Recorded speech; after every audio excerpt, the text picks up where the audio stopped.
اعوذ باللہ من الشیطان الرجیم، بسم اللہ الرحمن الرحیم۔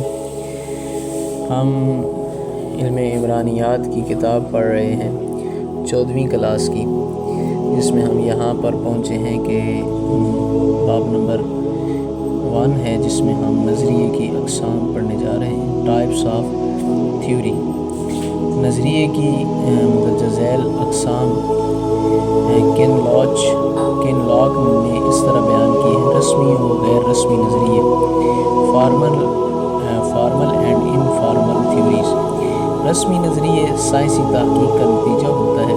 اس نظریے کی اجزاء میں ساختی، قیاس اور قضیہ لازم ہے۔ اس قسم کے نظریات میں ریاضی اور دیگر طبی علوم کے نظریات شامل ہیں۔ غیر رسمی نظریہ: غیر رسمی نظریے میں عام طور پر ساختی، قیاس، آرائی اور قضیات نہیں ہوتے، بلکہ یہ کسی فرد کی ذاتی خیالات پر مبنی ہوتا ہے، جو کہ درست بھی ہو سکتے ہیں اور غلط بھی۔ اس قسم میں سائنسی منطق اور طریقہ کار کا اتنا زیادہ عمل دخل نہیں ہوتا۔ نمبر 2 پہ بیانی نظریہ اور وضاحتی نظریہ۔ بیانی نظریہ: یہ نظریہ سادہ قسم کے ہوتے ہیں۔ یہ صرف تصورات کی وضاحت کرتے ہیں اور ان کی توجہ کا مرکز بیانی نوعیت کا ہوتا ہے۔ یہ تصورات اور ان کے درمیان تعلق کو بیان کرتے ہیں، اس لیے what is, how much and اور ویئر جیسے سوالات اہمیت کے حامل ہیں۔ وضاحتی نظریے: وضاحتی نظریے تصورات و مظاہر کا گہرا مطالعہ کرتے ہیں۔ یہ مختلف واقعات کے درمیان تعلق کو ثابت کرتے ہیں، نیز ان واقعات کی وجوہات اور اسباب بھی تلاش کرتے ہیں۔ یہ بیانی نظریات کی نسبت زیادہ واضح اور سائنسی ہوتے ہیں۔ نظریاتی نظریے اور سائنسی نظریے۔ نظریاتی نظریے: یہ نظریے کم سائنسی یا غیر سائنسی ہوتے ہیں۔ ان نظریات میں تعصب اور پسند ناپسند کا عنصر شامل ہوتا ہے۔ بعض اوقات نظریاتی نظریے صرف کسی فرد واحد کی ذاتی سوچ کی عکاسی کرتے ہیں۔ اور دوسرے نمبر پہ سائنسی نظریے: یہ نظریات اپنی نوعیت میں نہایت سائنسی ہوتے ہیں۔ نظریات کی بنیاد خالصتاً سائنسی اصولوں پر رکھی جاتی ہے۔ یہ نظریات قابل تصدیق ہوتے ہیں اور یہ فرد واحد کی سوچ کی بجائے کسی معاشرتی پہلو کی درست تصویر پیش کرتے ہیں۔ کلی نظریے اور جزئی نظریے: کلی نظریے اپنی وسعت کے لحاظ سے جامع اور وسیع ہوتے ہیں اور یہ مختلف قوانین کا احاطہ کرتے ہیں۔ کلی نظریے معاشرے کا کلی طور پر مطالعہ کرتے ہیں۔ ان کی توجہ کا مرکز معاشرہ اور اس کے بڑے بڑے گروہ ہوتے ہیں، جیسے عالمگیریت کے نظریات، ریاست اور معاشرے کا نظریہ، اور ہربرٹ سپنر کا معاشرے کے ارتقاء کا نظریہ شامل ہے۔ جزوی نظریے: جزوی نظریات کا دائرہ محدود اور نچلی سطح تک ہوتا ہے۔ یہ معاشرے کے چھوٹے درجے کے تصورات اور مظاہرے کا مطالعہ کرتے ہیں، جن میں افراد کے درمیان تفاعل، تصادم اور تعاون کے نظریات ہیں۔ طبی نظریے اور معاشرتی نظریے: طبی نظریے قدرتی مظاہر سے تعلق رکھتے ہیں اور ان کا مطالعہ پیش کرتے ہیں، جیسے حیاتیات کے نظریے، طبی نظریات وغیرہ۔ ان نظریات کی توجہ کا مرکز قدرتی اور فطری مظاہر ہیں۔ معاشرتی نظریے: ان نظریات کے لیے معاشرتی تصورات اور مظاہر کا مطالعہ اہم ہے۔ یہ نظریات معاشرے کے تمام سماجی پہلوؤں کا احاطہ کرتے ہیں اور ان پر نظریات قائم کرتے ہیں۔ ان میں عمرانیات، سیاسیات، معاشیات، نفسیات جیسے علوم کے نظریات قابل ذکر ہیں۔ نظریہ سازی کا عمل: اب یہ نظریہ سازی کا عمل کیسے ہوتا ہے، اس کی بیان کرتے ہیں۔ گراہم کنلاک نے نظریہ سازی کا عمل اس طرح بیان کیا ہے: اس کے نزدیک ایک قیاس ان مراحل سے گزرنے کے بعد نظریے کا مقام حاصل کرتا ہے۔ نظریے کے علتی رشتوں کی وضاحت: نظریاتی عمل کی شروعات دو مظاہر یا مفروضوں کے دو متغیرات کے درمیان علتی رشتے کی وضاحت ہے۔ جب تک ان متغیرات میں کوئی تعلق نہیں ہوگا، اس وقت تک نظریہ سازی کا عمل آگے نہیں بڑھ سکتا۔ مثلاً تمباکو نوشی کینسر کی وجہ سے ایک مفروضہ ہے۔ اس میں تمباکو نوشی آزاد متغیر اور کینسر تابع متغیر ہے۔ اگر ہم اس تعلق کو نظریے کی شکل دینا چاہتے ہیں تو ہمیں ان نظریات کے درمیان علتی تعلق کو واضح کرنا ہوگا۔ تصورات کی تعریف۔ اس مرحلے میں متغیر میں استعمال ہونے والے تصورات کی تعریف کرنا ہے کہ محقق متغیر کے ان تصورات سے کیا مراد لیتا ہے۔ مثلا اس مفروضے میں دو تصورات استعمال ہوئے ہیں، ایک تمباکو نوشی اور دوسرا کینسر۔ ان تصورات کی تعریف سے مراد کہ ہم کس چیز کو تمباکو نوشی کہتے ہیں اور کس کیفیت کو کینسر کہیں گے۔ تصورات میں منطقی رشتوں کی وضاحت۔ قضیات میں جن تصورات کا استعمال کیا گیا ان تصورات میں علتی رشتوں کی اس طرح وضاحت ہو کہ کوئی ابہام اور تضاد نہ رہے۔ تصورات کی عملی تعریف۔ اس مرحلے میں تصورات کی متغیروں کی شکل میں عملی تعریف کی جاتی ہے، پھر ان متغیروں کے درمیان علتی تعلق بھی قائم کیا جاتا ہے۔ یہ متغیر مفروضہ سے حاصل ہوتے ہیں اور مفروضہ قضیات سے حاصل ہوتا ہے۔ مفروضے کی آزمائش۔ اس مرحلے میں مجوزہ مفروضے کی آزمائش سائنسی طریقہ کار کے اصولوں پر کی جاتی ہے۔ اس مرحلے میں مفروضہ کی آزمائش کے لیے مواد بھی اکٹھا کیا جاتا ہے، یعنی ہم اپنے مفروضے تمباکو نوشی سے کینسر ہوتا ہے پر مواد اکٹھا کریں گے۔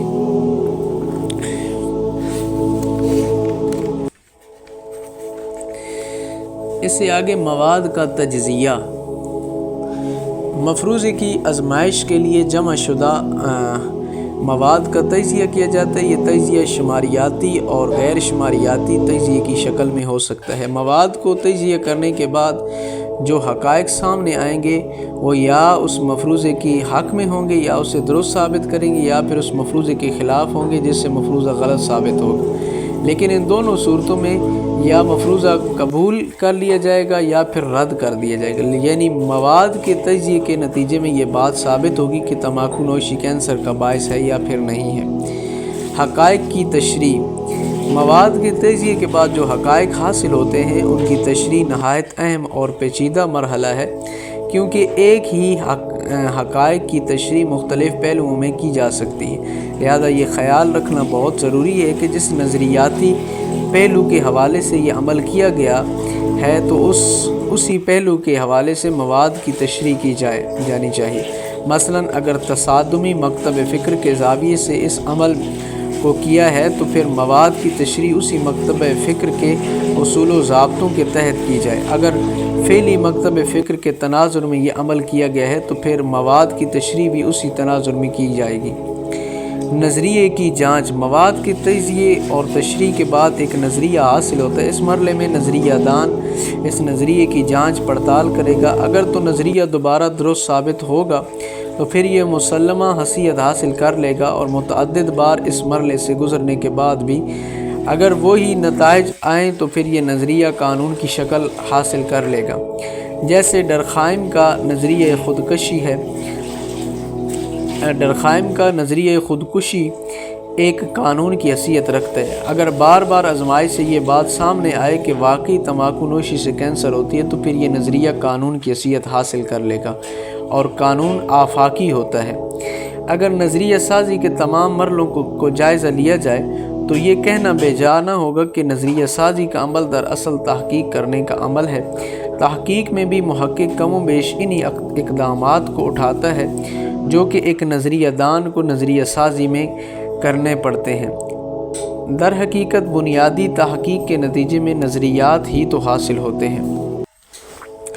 اب نظریہ سازی کے مراحل جو ہیں ان کو ایک ٹیبل کی شکل میں انہوں نے بیان کیا ہے تو وہ ہم ذکر کرتے ہیں۔ نظریہ سازی کے مراحل: سب سے پہلے نظریے کے علتی رشتوں کی وضاحت، پھر تصورات کی تعریف، پھر تصورات میں منطقی رشتوں کی وضاحت، پھر تصورات کی عملی تعریف، مفروضے کی آزمائش، مواد کا تجزیہ، حقائق کی تشریح اور نظریے کی جانچ۔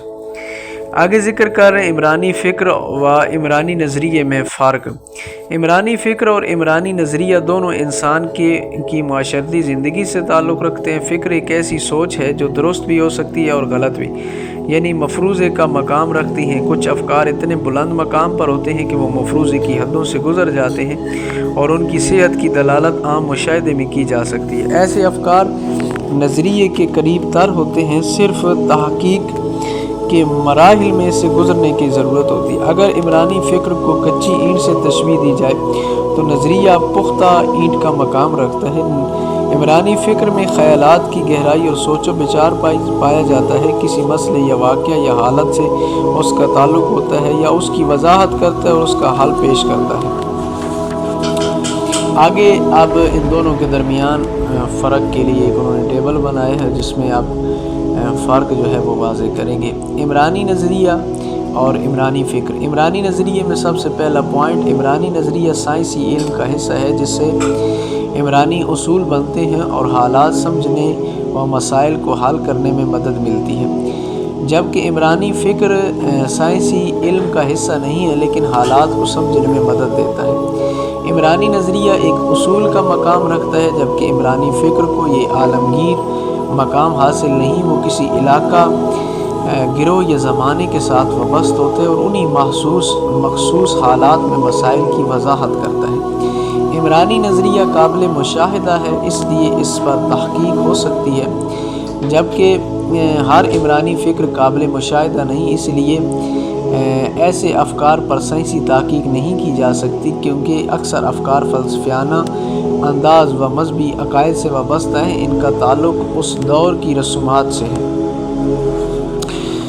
آگے ذکر کرتے ہیں عمرانی نظریہ چند حقائق کی تنظیم کا نام ہے، جبکہ عمرانی فکر چند خیالات سے وجود میں آتا ہے اور ان میں تنظیم بھی نہیں پائی جاتی۔ عمرانی نظریہ جدید سائنسی دور کی پیداوار اور بار بار اس پر تحقیق ہو کر اس کی تصدیق ہو سکتی ہے، اس لیے یہ قابل اعتماد علم فراہم کرتا ہے، جبکہ عمرانی فکر قدیم و وسطی دور کی پیداوار ہے، جب خیالات و سوچ و بچار کا دور تھا، سیاسی تحقیق کی ابتدا نہ ہوئی تھی، اس لیے سائنسی تحقیق کے بغیر ایسے افکار قابل اعتماد نہیں ہوتے۔ عمرانی نظریات نئی تحقیق کی روشنی میں بدلتے رہتے ہیں، جبکہ عمرانی افکار کا تحقیق سے تعلق نہیں، البتہ جدید دور کی سوچ و بچار ان میں اضافہ کر سکتی ہے۔ جو افکار نظریات سے تصادم ہوتے ہیں رد کر دیے جاتے ہیں۔ عمرانی نظریہ کسی مسئلے کا باضابطہ حل پیش کرتا ہے، جبکہ عمرانی فکر مسئلے پر خیالات کی روشنی ڈالتا ہے جو سادہ اور خام بھی ہوتا ہے۔ عمرانی نظریہ حقائق کو جوں توں پیش کرتا ہے اور کسی اخلاقی قدر سے تعلق نہیں رکھتا اور جیسے حالات ہوتے ہیں اسی طرح ان کی وضاحت کرتا ہے، جبکہ عمرانی فکر اس زمانے، افراد اور علاقے کی اقدار کی روشنی میں مسئلے کے حل کی ہدایت بھی دیتا ہے اور اس لیے اس میں سائنسی غیر سائنسی پہلو پایا جاتا ہے۔ عمرانی نظریہ قابل تنقید ہے، جبکہ عمرانی فکر پر تنقید نہیں کی جا سکتی کیونکہ یہ ترمیم سے بالا تر ہے، اس میں ترمیم و تردید ممکن ہے، اس لیے اصلاح پذیر ہے۔ فکر پر تنقید کا مطلب اس کا رد کرنا ہے۔ عمرانیات کے نظریاتی پہلو۔ اب عمرانیات کے نظریاتی پہلو ذکر کرتے ہیں۔ نظریاتی پہلو کیا ہے؟ سب سے پہلے اس کی تعریف کرتے ہیں۔ نظریاتی پہلو کو مکتب فکر بھی کہا جاتا ہے، سکول آف تھاٹ بھی کہا جاتا ہے۔ عمرانیات کی بنیادی طور پر 3 مکاتیب فکر ہیں۔ یہ 3 مکاتیب فکر 3 مختلف انداز و زاویوں سے معاشرے کا مطالعہ کرتے ہیں اور یہ زاویے نظریاتی پہلو کہلاتے ہیں۔ فعلی مکتب فکر، تصادمی مکتب فکر اور تفاعلی مکتبہ فکر ہے۔ اب ان میں سے سب سے پہلے ڈیفینیشن کرتے ہیں۔ ولیم کورنبل یہ کرتے ہیں، عمرانی نظریاتی پہلو خیالات اور نظریات کا مجموعہ ہے جو ماہرین عمرانیات کو معاشرتی مسائل کو سمجھنے اور آگاہی میں کارآمد ہے۔ اس تعریف سے واضح ہے کہ یہ نظریاتی پہلو تفاعلی، تصادمی اور فعلی در حقیقت نظریات کا منبع ہے جن کی مدد سے معاشرتی مسائل اور تصورات کے سمجھنے میں مدد ملتی ہے۔ آئن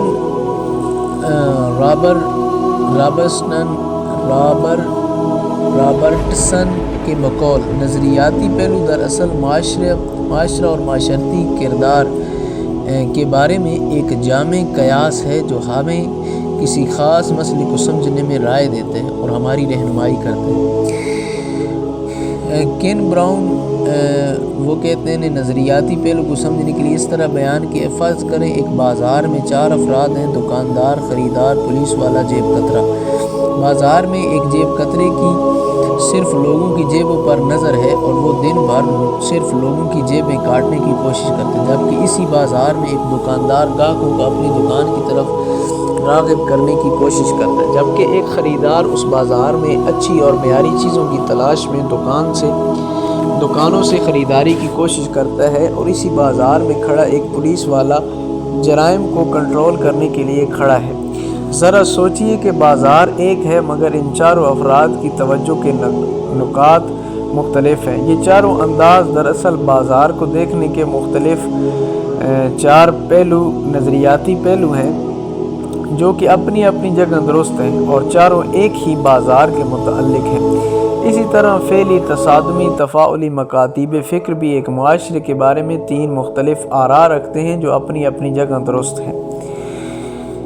آگے اب سب سے پہلے ذکر کرتے ہیں فعلی مکتبہ فکر۔ اس مکتبہ فکر کے مطابق معاشرہ انسانی جسم کی مانند ہے، جس طرح انسانی جسم کے اجزاء ایک دوسرے سے جڑے ہوئے ہیں اور ہر حصہ انسانی جسم کو زندہ رکھنے کے لیے اپنا اپنا کردار انجام دیتا ہے۔ اگر دل، پھیپھڑے، جگر، آنکھیں، ٹانگیں، بازو اور دیگر اعضاء اپنا اپنا کام درست انجام دیں تو انسانی جسم بھی درست حالت میں رہتا ہے۔ کسی ایک عضو میں خرابی پورے انسانی جسم میں خرابی کی وجہ بنتی ہے۔ فعلی مکتبہ فکر کے نزدیک معاشرہ بھی انسانی جسم کی مانند ہے جس کے اعضاء ایک دوسرے سے جڑے ہیں اور ایک دوسرے پر انحصار کرتے ہیں، اور یہ تمام اجزاء اپنا اپنا کام سر انجام دے رہے ہیں۔ کسی ایک جزو میں خرابی پورے معاشرے میں خرابی کی وجہ بنتی ہے، اور یہ اجزاء معاشرے کے 5 بنیادی ادارے ہیں جن میں خاندان، مذہب، تعلیم، معیشت اور سیاست ہے۔ یہ 5 معاشرے میں استحکام لاتے ہیں اور معاشرے کی زندگی کی ضمانت ہیں۔ ان اداروں کے اچھے یا برے کردار کا ایک دوسرے پر اثر ہوتا ہے۔ کسی ایک ادارے میں خرابی معاشرے میں خرابی ہے، جیسے معاشی اداروں میں خرابی معاشرے میں تباہی لے آتی ہے، اسی طرح ایک بہتر خاندان بہتر معاشرے کی بنیاد اور ضامن ہے۔ اس مکتبہ فکر کے نزدیک معاشرہ ایک نظام کی مانند ہے۔ معاشرہ بے ترتیب اور بے ڈھنگا نہیں بلکہ اس کے اجزاء میں ایک ترکیب و ترتیب ہے جو اس کو زندہ رکھے ہوئے ہیں۔ اب اس مکتبہ فکر کے مطابق ہر چیز جو ساخت رکھتی ہے، سٹرکچر رکھتی ہے، اس کا کوئی نہ کوئی وظیفہ ضرور بنتا ہے، فنکشن ضرور بنتا ہے۔ جب وہ اپنا وظیفہ کھو دے گی تو اس کی ساخت بھی خود بخود ختم ہو جائے گی۔ یعنی معاشرے میں کوئی چیز اس وقت تک وجود قائم نہیں رکھتی جب تک اس کی ضرورت محسوس کی جاتی۔ ان کے مطابق معاشرہ ہمیشہ متوازن رہنے کی کوشش کرتا ہے اور تبدیلی اس توازن کو قائم رکھتی ہے۔ وہ فعلی ہے، فنکشنل ہے، اور جو تبدیلی اس توازن میں بگاڑ پیدا کرتی ہے وہ غیر فعلی ہے۔ اس مکتبہ فکر میں ڈرخائم، ویبر، سپنسر، مرٹن اور پارسنز کی خدمات قابل ذکر ہیں۔ اسی طرح اب آگے ذکر کر رہے ہیں مزید تصادمی مکتبہ فکر۔ یہ مکتبہ فکر معاشرے کا تجزیہ تصادم و مسابقت کی نظر سے کرتا ہے۔ اس کے مطابق معاشرے میں ہر جگہ اور ہر سطح پر تصادم پایا جاتا ہے۔ یہ تصادم 2 افراد کے درمیان بھی ہے اور 2 گروہوں کے درمیان بھی۔ ان کے نزدیک معاشرے میں تبدیلی کی وجہ تصادم ہے اور انسانی معاشرے کی تاریخ میں تصادم کا بڑا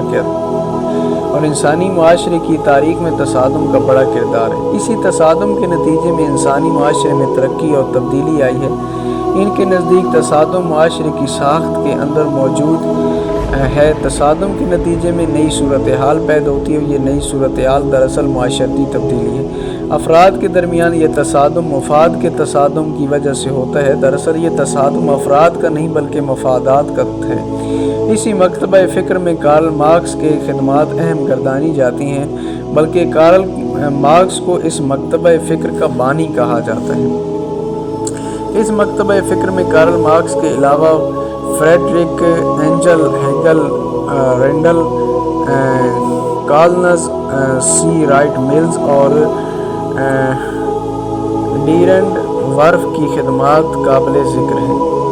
آگے ذکر کرتے ہیں تفاعلی مکتبہ فکر۔ اس مکتبہ فکر کی نظر میں لوگ علامتوں اور زبان کے ذریعے ایک دوسرے سے تفاعل کرتے ہیں۔ کوئی لفظ خود سے اپنے کوئی معنی نہیں رکھتا، بلکہ لوگ اس لفظ کو خاص معنی عطا کرتے ہیں، اور یہ معنی معاشرے میں باہمی اتفاق سے دیے جاتے ہیں، جیسے ہاں، نہیں، کالا، سفید وغیرہ صرف الفاظ ہیں، مگر ان لفظوں کو خاص معنی معاشرہ عطا کرتا ہے۔ مثلا کالے رنگ کو اگر سفید اور سفید کو کالا نام دے دیا جاتا ہے تو ہم آج کالے کو سفید اور سفید کو کالا ہی سمجھتے ہیں۔ ان کے مطابق دراصل الفاظ خود سے اتنے اہم نہیں ہیں جتنے ان لفظوں سے جڑے معنی اہم ہیں جو ہم باہمی تفاعل سے جانتے ہیں۔ تفاعلی کے نزدیک یہ جو طریقہ تفاعل ہے، مکتبہ فکر تفاعلی، ان کے نزدیک معاشرہ معاشرتی تفاعل کی پیداوار ہے۔ اگر افراد آپس میں تفاعل نہ کریں تو معاشرہ رک جائے گا، بلکہ یہ معاشرہ نہ رہے گا، افراد کا ایک ہجوم بن جائے گا۔ ان کے نزدیک تفاعل ہی لوگوں کو ایک دوسرے کے قریب لاتا ہے۔ لوگ تفاعل کے ذریعے اپنی ضروریات پوری کرتے ہیں۔ علامتی تفاعل کے مکتبہ فکر کے مطابق معاشرے میں ضبط و استحکام اور معاشرتی تبدیلیاں افراد اور گروہوں میں تفاعل کی وجہ سے ہیں۔ ان کے بقول اگر افراد، گروہوں اور خاندانوں میں تفاعل نہ ہو تو معاشرے کا قیام بھی نہیں ہو سکتا۔ یہ مکتبہ فکر دراصل نچلی سطح پر افراد کے درمیان باہمی تعلقات کا مطالعہ کرتا ہے۔ اس مکتبہ فکر میں G H Mead, C H Cooley, W I Thomas اور اس طرح ارونگ گوفمین اور ہربرٹ گلمبر جیسے مفکرین قابل ذکر ہیں۔ دراصل یہ تینوں مکاتیب فکر اپنی اپنی جگہ درست ہیں، تینوں معاشرے کا جزوی مطالعہ کرتے ہیں۔ در حقیقت معاشرہ اتنی پیچیدہ شے ہے کہ اس میں بیک وقت تعاون بھی ہے، یعنی ادارے ایک دوسرے سے جڑے ہیں اور تعاون کرتے ہیں، اسی طرح اس میں تصادم بھی ہے، معاشرے میں لڑائی جھگڑا اور تصادم ہے، اور یہ دنیا کے تمام معاشروں میں۔ اسی طرح تفاعل تو ہے ہی معاشرے کی جان، تفاعل نے زندگی کو تھاما اور جوڑا ہوا ہے، افراد اس کے ذریعے ایک دوسرے سے رشتوں اور تعلق میں بندھے ہیں۔ دراصل تفاعل ہے تو تعاون بھی اور تصادم بھی، اسی لیے یہ تینوں مکاتیب فکر اپنی جگہ اہم اور درست ہیں، تینوں معاشرے کی جزوی طور پر درست خاکہ کشی کرتے ہیں۔ تو یہ آج تھا ہمارا سبق جو ہم نے آج درس پڑھا۔ انشاءاللہ یہ آج کا ہمارا پہلا جو چیپٹر ہے علم عمرانیات کی، جو BA کی کتاب ہے 14ویں کلاس کی، اس کا پہلا چیپٹر آج ہمارا ختم ہو گیا۔ انشاءاللہ ہم کل دوسرا چیپٹر شروع کریں گے۔ خدا بند عالم آپ سب کو کی توفیقات دے، خیر میں اضافہ فرمائے۔ والسلام علیکم ورحمۃ اللہ وبرکاتہ۔